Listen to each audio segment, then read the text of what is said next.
Hello and welcome to the Modern Fairy Sightings Podcast, where we listen to people's fairy encounters. But take heed, we're not talking about winged Tinkerbells here. These are real fairies, real encounters that took people like you and I by surprise. Stay a while and hear their stories. My name is Jo Hickey Hall, and I'm a folklore researcher.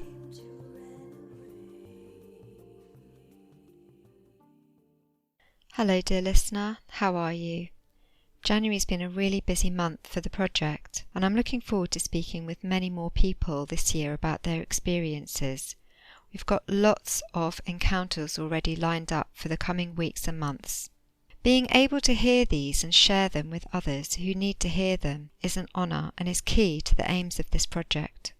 If you enjoy this show, please consider supporting it by joining Patreon and becoming a member of the Curious Crew, accessing the bonus content there and our lovely community. We have a get-together chat coming up this Tuesday, 1st of February, or if you prefer to make a one-off donation, you can find Modern Fairy Sightings at buymeacoffee.com. Massive thanks to the crew for all their amazing support and for helping steer this project. We have some in-house projects which I'm excited to see developing. This has always been about bringing people together and creating community, and it's so nice to see that happening. In this episode, I speak with Joshua Cutchin about his book, The Brimstone Deceit, which is all about otherworldly smells. At one point we discussed two fairy encounters which feature scent, and I've included the original interview about that tree being encounter in a bonus episode for patrons. I hope you enjoyed the discussion.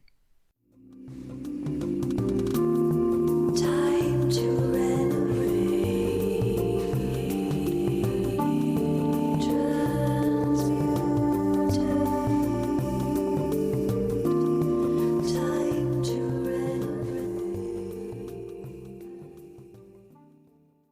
Welcome to the Modern Fairy Sightings Podcast. I'm very excited to introduce Joshua Cutchin, researcher of the paranormal. Namely, he really specialises in some deep inquiries into Sasquatch phenomenon in where the footprints end, and research into food and drink offerings, namely aliens, fairies and Sasquatch in Trojan Feast, Thieves in the Night, which explores supernatural child abductions, and the Brimstone Deceit, looking at extraordinary experiences related to scent, which we're going to discuss this evening. Really excellent book. And you're just such a prolific writer. You know, the extent of the research is quite incredible. So welcome to the Modern Fairy Sightings Podcast. Thank you. It's an absolute pleasure to be here. You know, for anyone who's listening, we've corresponded a little bit here and there, and it's nice to finally have a nice sit-down chat. Yeah, that's right. It certainly is. And I note that you're also a classically trained tuba player. Yeah, it's kind of funny. All my musician friends say, "What's up with all this UFO business?" And all my UFO friends say, "What's up with the tuba?" So, yeah, I spend my time either writing or playing music, and it's nice to have somewhere to retreat to whenever I become frustrated with one or the other. I just change my focus onto something else. So we're coming up on Mardi Gras season here in the States, which is alongside Oktoberfest, the time of year when I'll be most busy. So wrapping up some edits on this current book that I'm working on, and then it's off to the races for me for an entire month, just playing New Orleans music. Oh, that does feel like a holiday from the research then. It's just exercising a different muscle, really, isn't it? It is, and it's also nice to see people as opposed to, being just you and your screen, and, you come up for air every now and then and see your family, and then, retreat back into the dark depths to continue pecking away on the keyboard. Yeah, it's nice to get out a bit. It's a really nice balance. And I was wondering whether you're tempted to do a bit of research into paranormal experience and music at any point. Do you think that might be? Yes, I've thought about that. There's a couple of books out there already. Kind of the problem with the smell book writ large is where do you start to draw the line between just sounds and music per se? But I've given a lot of thought about that. Specifically regarding, this recurring theme that you see across a lot of contact modalities, thinking especially of, the near-death experience, some alien abductions, especially during the contactee era of the 1950s, and a lot of this fairy folklore about, these beautiful melodies. They always say it's music that they can never describe. That's And right. so you could go down that path, and then you could also take a look at some melodies that are ascribed to the Fey folk. I believe there's some discussion as to whether or not Danny Boy, and I believe Greensleeves might be attributed to the Fey folk. So, applying, dusting off my musicological credentials and trying to apply some music theory to that might be interesting. But I don't know, maybe at some point. Yeah. Maybe at some point, yeah, I've definitely thought of it. At one point, some people thought I was going to do all five senses, and the idea of writing Yes. the idea of writing a book about touch seemed a little bit a little bit sketchy to me. So I said, Blimey. maybe not. I'll take a little bit of a break. Yeah.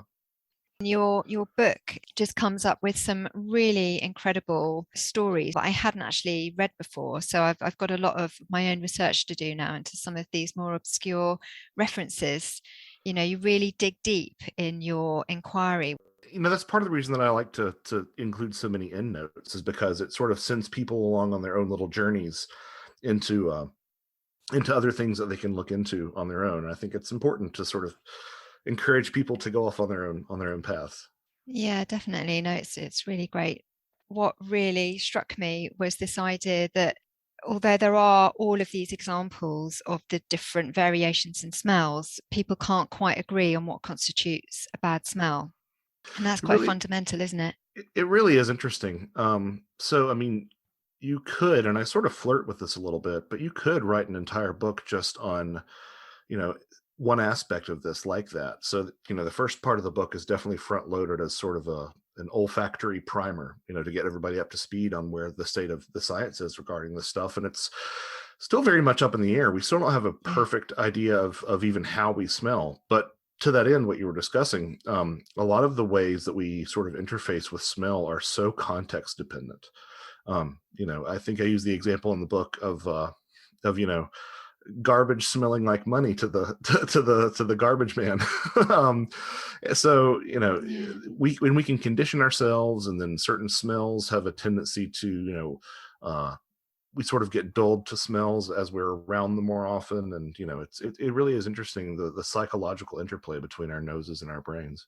That's right. And I think that kind of feeds into this level of expectation that you mentioned within the book, where, especially in the spirit part of it, because, we've all heard of these haunted houses where there's, a waft of roses, or the scent of cigarette smoke and things like that. Mm-hmm.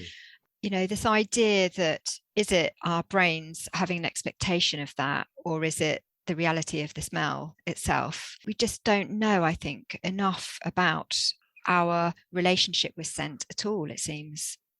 Oh, I would agree. Absolutely. I mean, some people, so one of the prevailing ideas is that you encounter a smell and it assigns to, a memory. And so that you have an idea of, there's a key and lock mechanism in your nose, and that's how you recognize certain smells. But as some evolutionists have been quick to point out, that doesn't explain how you can smell an entirely new smell.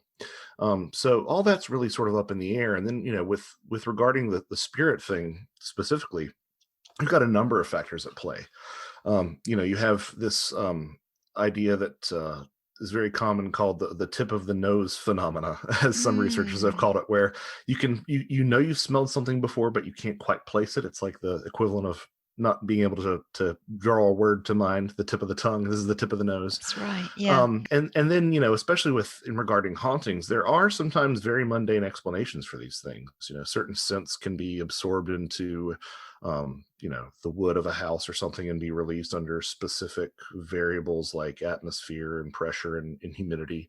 Yeah. But at the same time, that doesn't explain all the cases, certainly. No. And again, there's that pernicious aspect of context. If I the example that I use in the book that I really like is, if I blindfold you and hold a piece of Parmesan cheese under your nose and tell you someone's been sick, you're going to think that it smells like vomit.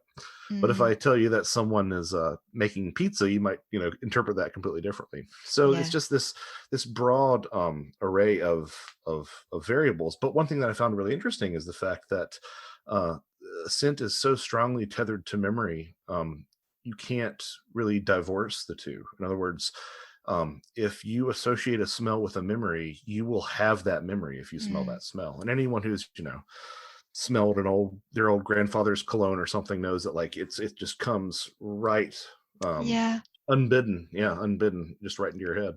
that's right. I think that's a really good example. Anyone that's loved anyone dear to them, or even a pet for that matter, and still hold something that belonged to them. It's so powerful to breathe, breathe that scent in. It's obviously very comforting, and it's incredibly powerful. It just brings that person back to life for that moment in terms of your connection with them. You can really use smell to connect right back.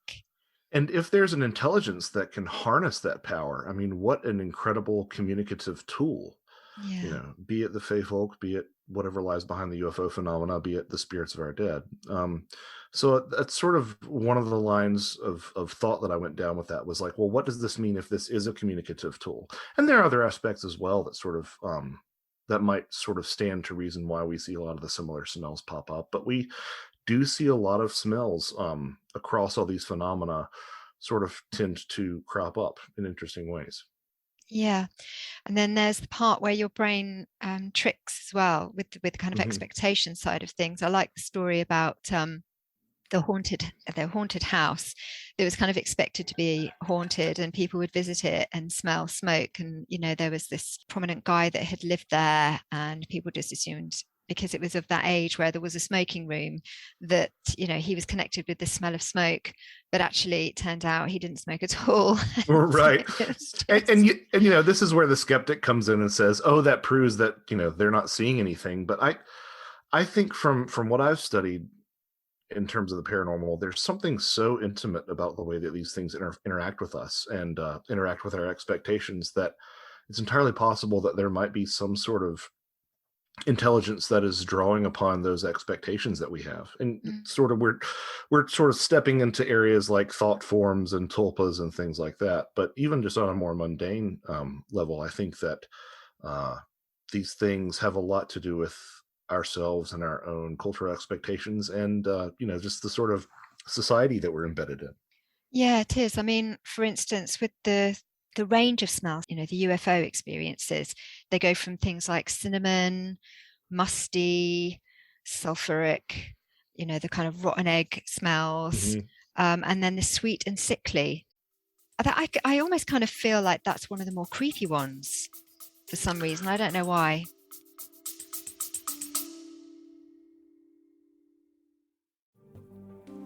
Healing has helped me many times in my life when I'd reached a point where something needed to change. In 2005, I trained with Martin Brofman to learn the body mirror system of healing, which was life-changing for me. It's based on the idea that the parts of your body that don't work well reflect the parts of your life that don't work well, and about which you have tension in your consciousness. The understanding is that tension is stress, and stress causes symptoms. In a distance healing or in-person session, I move up the chakras, returning each one to wholeness using a colour map. During the process, I see images and situations, I hear words or receive impressions that tell me something about what caused the tension in that person's life. The feedback at the end of the session is a really big part of the healing. If you're interested in a chakra healing session, you can contact me at scarletofthefey@gmail.com.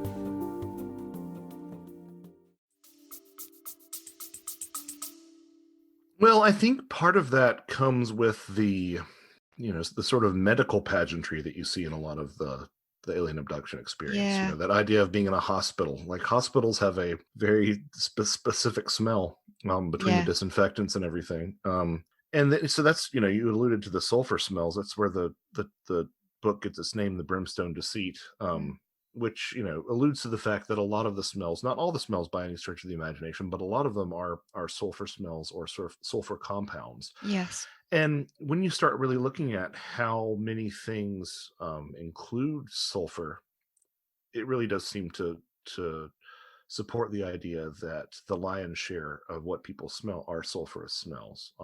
I mean, for example, the smell of natural gas that we have, natural gas doesn't actually smell like natural gas. They actually add sulfur compounds to natural gas so that we can be alerted when there's a gas leak. So when people say, oh, it smelled, this, I saw a UFO and it smelled like, natural gas. Well, they're speaking again to that persistent sulfur idea.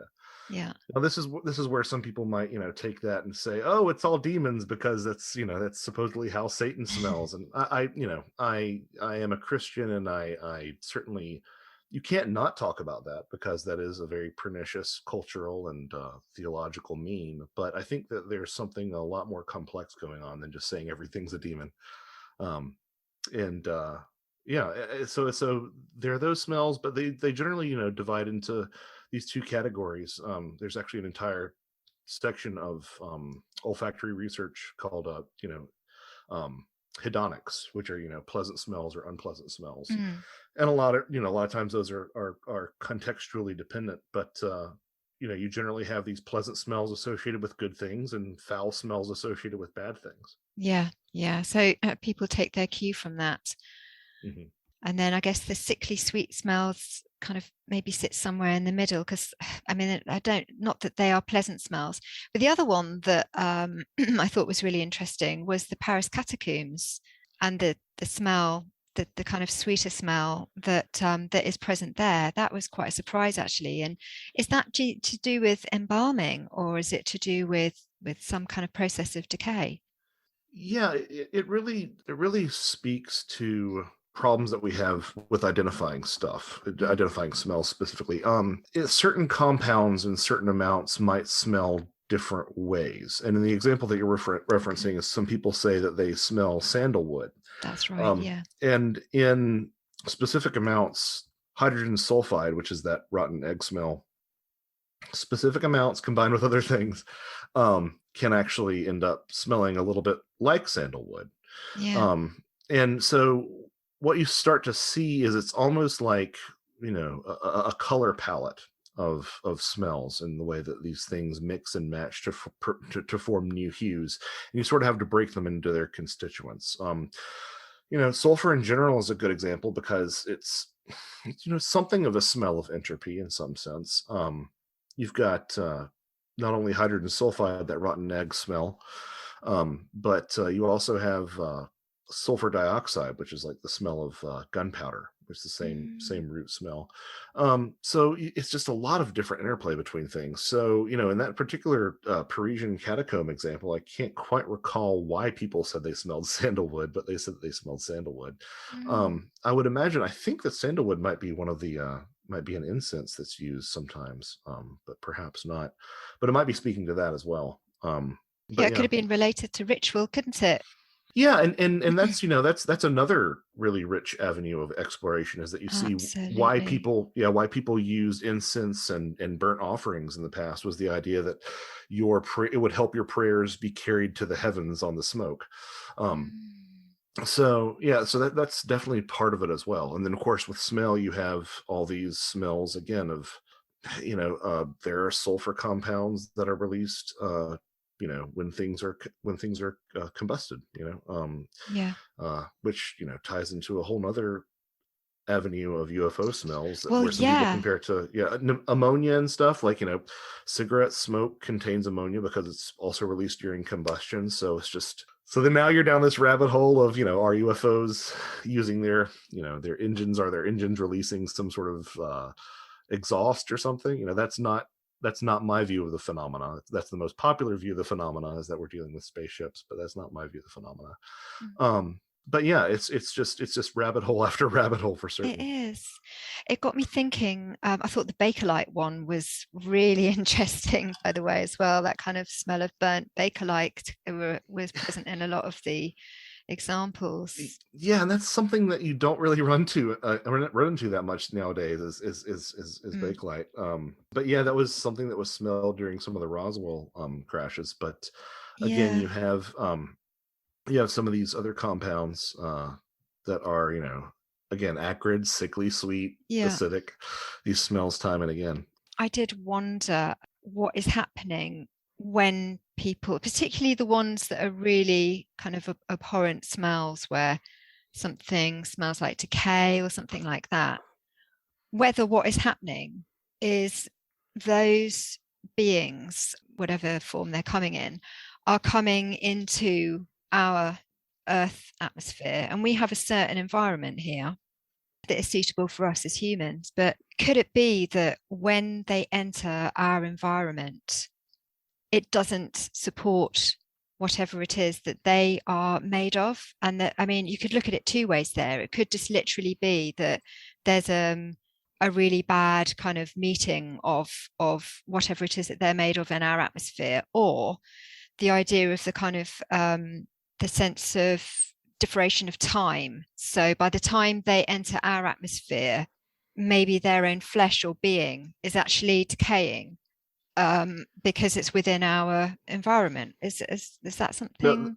No, that's very prescient of you. I think it was John Keel that may have even speculated that he felt that the smell that accompanies these things had to do with some sort of, for lack of a better term, dimensional shift. Okay, My good friend Soraya Azkath, from the Where to the Road Go podcast, suggested something very much along the lines that you had said, which is the idea that these things come into our reality and it's, they immediately start, for lack of a better term, decaying. They can't fight off that entropy, because there's a recurring theme of these smells of entropy. We associate that rotten egg decay odor with decomposition, but there are other smells that people say smells like a dead body, and then you're dealing with different compounds like cadaverine and putrescine, which charmingly named compounds. But these ideas, like, you keep on coming back to this, like even when it's something like the smell of gunpowder, that's the smell of combustion, which is again a change of state, a change of matter. So there is this idea that these things can't survive here, and that might be why it starts to smell that way. And if you look at the parapsychological literature, you see that with ectoplasm, evaporating, and you see that in the UFO literature as well with angel hair was the thing that used to capture in the 50s, which would be this sort of like wispy, almost spider web like filament that they'd capture in a jar sometimes, and like before they could study it, it would evaporate from the jar. So this idea that these things can't thrive in our dimension is a very good point that you make, which I think speaks to that. And maybe that's why they place so much emphasis into beaming in less kind of physical ways somehow, or when they're here, that they would actually put as little of themselves or physical selves here as possible, and in a lot of cases, and remove us somewhere else rather than stay here for longer, if you know what I mean. I think that's an excellent point, and it's kind of ironic that we as a species spend so much time focused on physically traveling into outer space when even though it might seem like the more difficult path, going places with your mind might be actually the easiest way. And it does seem that there's a lot of that going on from the other side of the curtain, whatever that is. Things that are in this sort of never land between our reality and their reality, reaching out through more mental means. So I think it's a really good point. It sounds like it would be a very, if you look at sort of the spiritual literature in general, it sounds like that physically embodying places is probably the most arduous thing you can do, rather than somehow perceiving it with your mind. Yeah. But it's so human, isn't it? At least in the state that we are at the moment, it's just so typical. I mean, but I think that perhaps we are moving towards that, and certainly for a long time now there's been an emphasis on remote viewing. The military really get into remote viewing and are obviously using that a lot behind the scenes. And in society, we're also getting ourselves into a meditative state where we can explore these other places and find out for ourselves. Yeah, it's this real irony, and I don't know if it's because of it or it just arises independently, but it seems like the rougher our surroundings get, the more we are drawn to these alternate pathways. And I think that, despite the sort of death strangle that materialism has had on us for the 20th century and now into the 21st century, there's a lot more openness regarding some of these alternate pathways than there has been in a while. And people are talking about them a lot more openly than they have in a long time. Now, again, I don't know if that's because things are getting so bad in this earthly realm that we're looking for other ways of escape. But I think that's a very good point. People are much more open to these things nowadays, and the thing that I always tell my friends who are skeptical of things like remote viewing, I'm like, well, you paid for it. Like the government's funding it on your dime. Like, you paid for it. You might not believe in it, but you're paying for Yeah. it. Yeah. Yeah, I suppose it is a bit of a stretch of imagination for some people, but certainly it seems like a really kind of natural thing to be doing for others. So, but on that spiritual note, I wanted to ask you about something. So, my relationship with scent and nose in terms of this sort of spirituality, I use a healing method called body mirror system, and I know that there's lots of different ideas of what the different chakras represent in different spiritual systems and understandings. But in the one that I use, the nose is related to base chakra, so your root chakra, red chakra. Mm-hmm. And it is the primary sense to do with security. Okay, so base chakra would be money, home, job, security, fear. What else would it be about? Oh, the mother. So anything, it's kind of like your experience on earth. It's the most earthly. So the root chakra, for people that are kind of unfamiliar with this, the root chakra is kind of the earthy chakra, and money, home, and job are kind of what you need to exist and feel secure, at least on earth. So the nose, so any symptoms to do with the nose, and smell specifically, is related to earth, you could say. So I was kind of jotting down, if nose is related to smell, and smell is related to security, our sense of security, and security for us is earth, and earth for us is home. So this was my way in of when I was reading the book, I kept sort of coming back to this. And the other thing I noticed, that symptoms where you are unbalanced in that root chakra are symptoms of fatigue, memory problems because you're not present, right?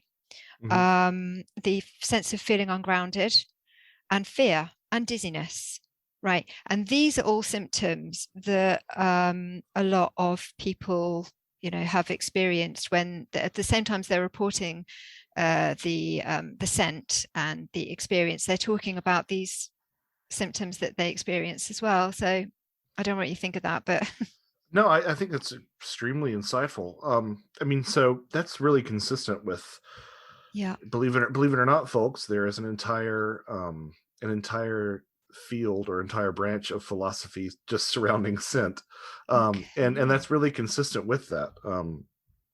Freud talked about scent being a very animalistic smell, and scent is very much sort of it suggests or imparts a reality that other senses don't, right? So we have phrases like, something doesn't pass the smell test, or the nose knows, stuff like that. So there's an idea that somehow the nose scent can sort of cut through, to use a fairy term, to cut through the glamour and figure out the true reality, the true nature of something. And it is really interesting that you mentioned that about some of those symptoms, because those are symptoms that we find time and again, especially in negative encounters.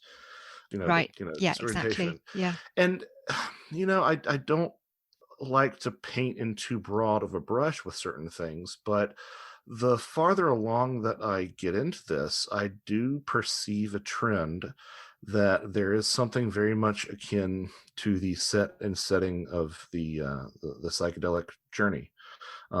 In other words, what I'm trying to say is that the emotions and the mindset that you bring to these experiences, I think, does kind of color the experience in general. Sure. Yes.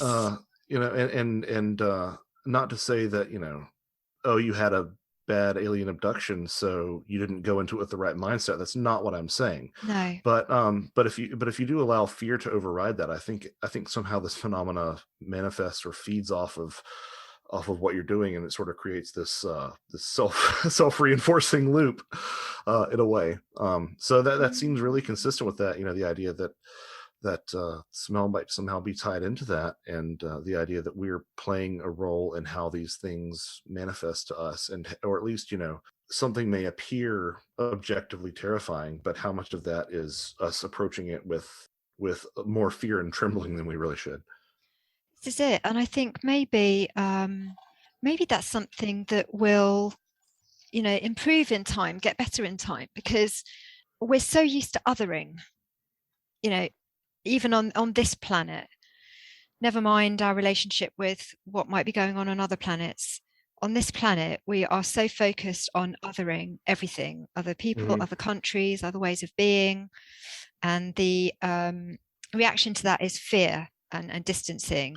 Every time. Yep. Right, Yep. exactly. So, we're doing it with these other experiences as well, with, either otherworldly beings of any kind, aliens or fairies or spirits. Maybe there is a potential for us to kind of put the fear away and just start relating on some kind of level. And if that is happening, I mean, it would be interesting to see the people that had positive experiences, what their way of being is, what their psychology was like at the time, and things like this. And of course, this is something that we always ask people: what was going on in your life at the time? Right. Well, you say that there are a lot of people with there are a lot of people tracking down UFO sightings with a notebook and a pencil who are not asking those sort of questions. They're much more concerned with, the burn marks in the ground and how big was the object compared to a quarter held at arm's length. They're asking these very technical, honestly, if I may be so reductive, very masculine sort of questions, and they're not tapping into that other side of the phenomena, the yin, I believe, to the yang, and they're not asking these more intuitive, emotional based questions, which I think are really at the heart of all of it. And in this idea of accepting things and allowing ourselves and our expectations to change really does manifest itself across a lot of the contact modalities. But one of my specific ones that I focus on is the UFO contact experience. You very, very rarely do you meet someone who is 20 years into their alien abductions and still has a negative view of the phenomenon. Like, oftentimes, even if it's unpleasant, they still have come to reconcile it with some sort of, dare I say, beneficial mission in a lot of ways. Yes, exactly. And then there are those stories where people have been regression therapy, basically. And what they may have had frightening memories of, if they're coming out the other side of it, the last bit that they remember sort of being released or whatever, if they'd been abducted, say, for instance. But actually under hypnosis or regression, they suddenly remember that there were actually pleasant aspects to the experience, which, they come back down to earth and already they're othering, which of course is completely understandable because you just had a really, literally earth-shattering experience, so you can understand. But yeah, there are quite a few examples of that, aren't there, where people have dug deeper. Well, and I would like to really clarify, and I'm not saying that every contact is all love and light, and No, exactly. Yeah. I'm not saying that it's not perilous business, and I'm not saying that it's not even perhaps lethal business. But with where I am now, with looking at the phenomena, is death really even that? Is death even really that bad? It's like, okay, well, this, I thought I might die. Well, okay, that's on us. That's on us thinking that it's a bad thing. It's not convenient for us, that's for sure. But in the grand scheme of things, that might not be as bad as we think it is. So to say that there's no danger involved is foolish. But at the same time, I think it would behoove everyone to take a step backwards and look at this bigger picture, this cosmic bigger picture that I think sometimes this is driving at. Yeah, of course. I mean, we can't expect that these are all going to be benevolent beings either, because we're dealing with otherworldly beings with, from a myriad of potential places, and even if you're just ecology. Yes. Yeah. Yes, exactly. Yeah. And even if you're just focusing on, say, alien abductions, not everybody has the same motives, if you can call them motives, of what they're in this for. So, people are going to have completely different experiences, and some of them are going to be actually really, hurtful and harmful and frightening. But perhaps we can kind of open up a bit and not have the expectation that it is all going to be a dreadful experience. Yeah, I think it's in terms of the practicality of it all. I mean, it's kind of a healthy standpoint to approach life from. Yeah, exactly. See, this is what Yeah. I love about these conversations is that we started off talking about, smell and ghosts and, and now we're talking about some of the deepest things about the nature of reality and interfacing with our lives and with other people. And I think that that happens so often in these conversations that sometimes I wonder if that's the point, is it sort of Yeah. pushes us into, introspection about these things. Mm. Well, I did have a friend, a very good friend, Martin, who used to say that, once we'd sorted our shit out basically on Earth and stopped being these ego-driven, self-centered as a global as a global kind of consciousness, if you like, once we had got over ourselves, then maybe we would be at a point where we'd be ready to connect with beings from other places. And so maybe I'm hoping this is what we're at the beginning of now. In that, well, there is the pendulum has to get to the bottom before it swings back around. Yeah, that is yeah. true. Let's hope we're not too far away. And I was looking at the section on fairies, and I know we've really touched on it briefly before, that there weren't actually that many related with fairy experiences, but I did want to offer some really wonderful people that had shared with me in the Modern Fairy Sightings project. So I can let you know about those if you'd like to hear those. Yeah, absolutely. So now this first one was a woman who has actually she shared in the first season of the podcast, and that particular experience was a really beautiful one. And this one was one that hasn't actually been featured yet, but it will be at some point. And it was very different. So at this time, she was age 12. And, she'd had some kind of blow up with her family and she'd kind of stomped off.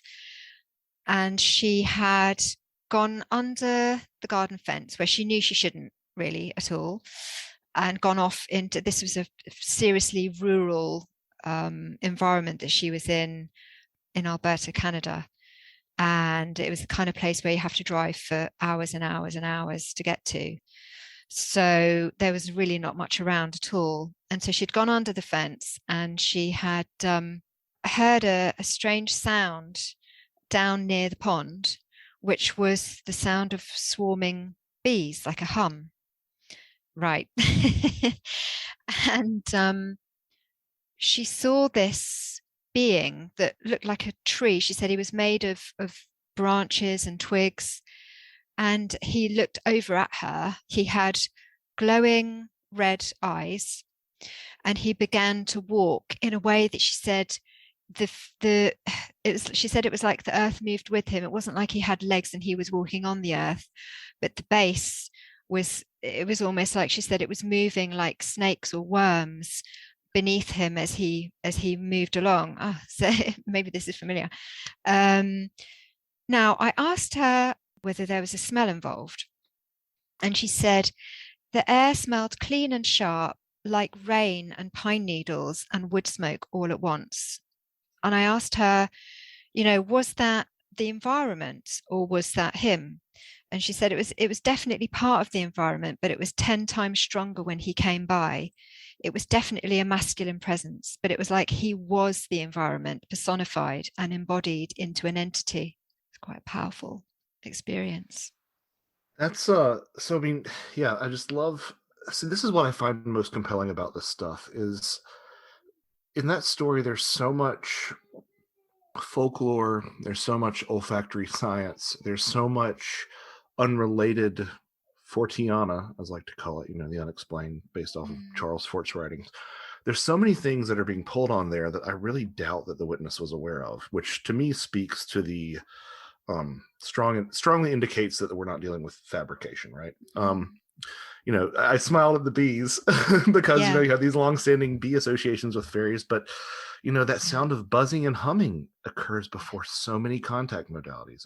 But Bigfoot sightings are preceded by buzzing and humming sometimes. It's a hallmark of the near-death experience. It's a hallmark of the alien abduction experience. And you find it, in some fairy accounts. The Anne Jeffries account, she described having, her eyes covered in the sound of 1,000 swarming bees and flies. And then, this tree being, I am having a difficult time the further I go into the Bigfoot stuff, not thinking of them as something akin to dryads. There's this really strange, for lack of a better term, meme that permeates a lot of Bigfoot research, where people will say that they actually have watched Bigfoot hunker down and appear so still that they look like a log or a tree stump. I've collected accounts where people are watching a Bigfoot through hunter's scope, and they see it walking, and then they see it crouch down, and two other hunters will walk right by it and not realize that it's a stump there. My goodness, amazing. And then there are some Native American stories about these beings that come out of the trees, like they're like literally the trees, the spirit of the tree. So it ties into that as well. People sometimes ask why I start to lump Bigfoot in with fairy stuff, but once you start dealing with this, you see that we're really swimming in this area that has very few distinctions, I guess I should say. But that smell that she described of rain, pine, and smoke is those descriptors you find people using when they describe ozone. A lot of times. In fact, the idea that we attribute to pine trees is most often these volatile organic compounds that are released by the trains at significant altitudes when they interact with ultraviolet light, and it's really a smell of ozone. Obviously, yes, pine has its own smell, but we also associated that alpine scent with the smell of ozone as well. And ozone, again, is its own rabbit hole. Ozone was a long time ago directly conflated with sulfur. We all know ozone as a smell that manifests after lightning strikes, but to the ancient classicists, they believed that was the smell of sulfur, and that's in fact where we get an entire class of sulfur compounds. They're called thions, and we get that from the same Greek root as theology, the divine. Similarly, the confusion happened the other way too, where they would say, "Oh, go to the sea and inhale the fresh ozone of the sea to cure your ailments," in the late 19th century. And what they were actually referring to there was sulfur compounds associated with the ocean. So there's this rich interplay between ozone and sulfur through the years, where they're misidentified and misremembered. But that ozone smell is probably the second most common UFO smell after sulfur compounds in general. And of course, ozone carries with it this idea of this photochemical effect, right? So the idea, again, lightning strikes, there's energy applied to the atmosphere, which splits molecules on the ozone particle and creates that ozone smell. It goes from O2 to O3, I believe. It's been a long time since I've looked at the chemistry in my book. You're remembering an incredible amount. but with that comes sort of what you were alluding to earlier, this idea of an energetic exchange of perhaps something snapping into our reality or something along those lines. Something that's always here, but perhaps manifests only in its most dramatic form with that sort of energetic transfer is what I would speculate. Yeah, and I should say actually in this one, this had taken place after a storm, so it was a storm, and so I know that's popped up a lot with experiences as well. Whether that aids the shift into our consciousness, I don't know. Well, it would seem to, right? I mean, because there's all this fairy folklore associated with storms and just otherworld passage in general, and medieval literature. That was always the storm that signifies the passage to the other world. Dorothy going to Oz on a tornado is sort of speaking to that as well. And then the wild hunt, and there's a rough correlation that you can make between UFOs and storms as well. Yeah, Back to the Future just popped into my head. Yeah. Fair enough. Yep. It's also really dramatic, so there's that too. Yeah, that's true. There is something about it, isn't there? There is something about it. The lightning strike, and that's a whole other symbolism. Oh, yeah. The other one that came up that I wanted to share with you, which is quite different. This took place, I think it was definitely in the last 20 years anyway, if not the last 10 years, so it's fairly recent. She was going camping with her family. They'd arrived and she said there was a weird smell, and she actually thought that they'd pitched their tent maybe where some animals had been urinating or something like that. I think maybe she'd arrived there and the tent was already there, so I'm not sure why you would sort of pitch your tent there, but right. Yeah. But anyway, so she was thinking this doesn't sort of smell right. Then she says, then I saw a creature out of the corner of my eye moving from behind one of the campers. When I turned my head, I saw it full on as it ran into a bush. I would describe it so: a small body almost as wide as high, long skinny arms and legs with a bit of hair and really huge ears, and an odor that I can still smell just thinking about it. Because it was dusk, I couldn't see what color this creature had, but it appeared to be a light color amidst the coming darkness of the evening. At first I thought I was smelling a place where a cat had urinated over and over again, a smell that almost burns your nose. The wind was bringing it in my direction, but there was something strange, like dead flower water too, earthy. So quite different, but again, really ticking a lot of the boxes that I'd read about in your research. Yeah, that's true, and it's, it speaks to the difficulty with which we talk about smells in general, that tip of the nose sensation that I mentioned, because we often don't have as robust a vocabulary to describe smells. So one person's urine odor might be someone else's musky odor, right? Or something along those lines. Just an animal, they might say it's animalistic, So, and then, add on top of that, if you're going to call something musky, a lot of people use that erroneously with musty. This is what that's mad, isn't it? Because it's so different. And it speaks to how ineffable scent is in general, that we use these terms thrown back and forth. But that urine odor is obviously very common in some Bigfoot accounts. The components of urine, including ammonia, are something that you see across different contact scenarios. But what I find really interesting about that is the mention of, so you've got the earthy component as well, which features in a lot of, you read these stories of people interacting with fairies, and without saying whether or not they're more or less valid, the ones with sort of that theosophic bent always sort of be like, oh, it smells like earth or flowers, really tying into that nature elemental description.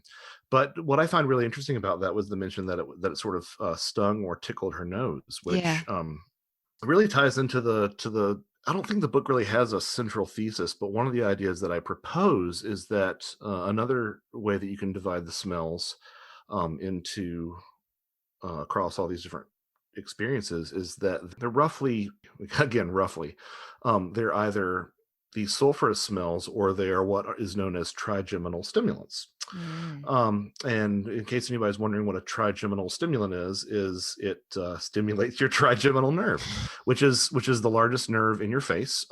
If you want to test it out, go take a big whiff of some vinegar, and that actual feeling that you have, which sounds very much like her nose being stung or being tickled, is your trigeminal nerve being activated. And that is the same mechanism by which people are revived with smelling salts. And then I went a little bit further into that. So you have these trigeminal stimulants, which rouse you from altered states of consciousness, for lack of a better term. And you have the sulfur compounds. Now, hydrogen sulfide, specifically, in really specific, controlled, minute amounts, they found about a decade ago, I think now, that it can be used to induce suspended animation in lab rats. And of course, the scientific establishment was very excited about this, because it suggested that perhaps it might be used to go to Mars or some sort of other far-flung locations, because it sort of puts you into this state of suspended animation. But what I see that's very interesting in that is you have this class of sulfur smells which can induce an altered state of consciousness, and this class of trigeminal stimulants which bring you out of that. So I wondered whether or not whenever people ascribe one smell or the other to an experience, they're remembering the smell from the beginning of the experience when they are brought into this altered state, or they're remembering the smell at the end of the experience when they're brought out of this altered state Yeah. of consciousness. And I have no idea the mechanism by which that's applied. This is not me saying it's all in your head. I think it's from your head, but I don't think it's in your head, if that makes any sense. Mm-hmm. And I suspect that perhaps this might be sort of the key to the door of interacting with these things. Yeah. It's an idea. It's a I thought like experiment. that idea. Yeah, I thought you were really onto something there. Maybe. Maybe. I mean, or not, but I think it's important to take a look at a lot of these little details that people have sort of glossed over, and scent has been one of those things that people have maybe remarked on in a paragraph here and there in the UFO literature or in the spirit literature, or here just very rarely, but no one has ever really said, okay, well, let's take an actual look at this and try to sort of parse out trends and perhaps come up with a mechanism. So hopefully this that book, Brimstone, Deceit, sort of starts that discussion a little bit. Yeah, thank you. Yeah, and I really, really enjoyed reading it. And like I said, you've given me a whole load of new rabbit holes to go scampering down. And I really enjoyed it. I already started to look up a load of stuff from this, and highly, highly recommend That's exciting. it. That's exciting. It's I think I might have mentioned this to you, but it's sort of low-key my favorite book. It was a challenge, but I think it turned out to be rewarding for me. So the fact that it's going to be rewarding for you is it warms my heart. Yeah, and it's starting lots of conversations with people, and I will be checking in with people when they tell me about their experiences. Well, I already am asking them about scent as well. Be good to build up that body of the fairy experiences and fairy encounters with some kind of scent related, right? Because you alluded, you alluded to that. I think I even had Simon Young's fairy census at my disposal, and I still really couldn't find too many smells. There were a few in there. There's one in Maine, one in Queensland, and one in Hampshire, all kind of fairly recent 1980s. But yeah, I mean, we've got kind of cinnamon smell, rain once of the ozony one again, and another one at a campsite, which a smell of decay. So quite a broad spectrum again, really, there, isn't it? But that's something that I find so alluring about the fairy mythologies, is that they seem to. I'm very hesitant to say that any one interpretation of paranormal phenomena as a whole, if they can be viewed as a whole, I'm very hesitant to say that any one interpretation has any sort of superiority, but there is an all-encompassing aspect to fairy folklore, especially if viewed through a global perspective, that is very enticing to me, because it does seem to have at least internally consistent reasons for things, if that makes any sense. Yes, there is, and I feel like some kind of doors are being opened anyway. I think a lot of us are feeling the pull to explore this. A lot of people are feeling the pull to share their experiences, and it's got to be for a reason. I always think everything happens for a reason. I think we can learn so much, and it's not necessarily that we're looking for specific answers, but in terms of our evolution, with all of those things that we spoke about before, letting go of this focus on our sort of earthly selves and putting more focus on our understanding of our consciousness and exploring that, and in doing so, then maybe connecting in some way with these otherworldly beings when we're ready, and when they're ready. But yeah, I feel like it's all happening for a reason. And I think it's so great that, researchers like yourself and, I mean, Mike Cleland, who is also amazing, and, Jack Hunter and the folklorists as well, the real amazing folklorists that we have too. We're all meeting at similar points here. We're coming from different places, and we're meeting on so many points. It's an exciting time, and we're kind of pushing through something here. I don't know what that is, but we're definitely achieving a place where we can share information and get some kind of consensus about what these experiences feel like, even if we can't get the answers to what these experiences are. You know, I have remarked upon this, and I'm sure I just haven't met the wrong people yet. But I've always found people who are interested in these topics to be actually a great deal more welcoming and more humble than a lot of the musicians that I meet with. And I think part of that comes with people having had experiences and learning. You know, there's a certain degree of non-judgmentality that comes with a lot of just having your own experiences, but also listening to other people's experiences, and not trying to pass any judgment on them, and realizing that even in the cases that might be attributable to something like misidentification or mental illness, the emotions that they're experiencing are still very much real, and that's setting aside the very likely possibility, and I would dare say probability, that these things have an objective reality, for myself. And I just think that the community's been so welcome, and it's so reassuring to have a network of people. I'm very, very proud to say that all those folks that you mentioned, I'm on a first name basis with, and they've all been very kind to me and very supportive of me, yourself included. And it's been a lovely experience, and hopefully it continues to be as rewarding as it has been. Wonderful. Yes, I agree. That's a lovely note to finish on. And so can you tell us where people can reach you and get Yes. hold of your books? My website is joshuacutchin.com, JOSHUACUTCHIN.com. Links to all my current books are on that site. If you can get them from a brick and mortar bookstore, if you can find a way to have them sent there, that would warm my heart, because I do feel like we need to support those bookstores as much as we can. But my blog is also on that website, as well as links to all my interviews like this one. I keep those updated as well.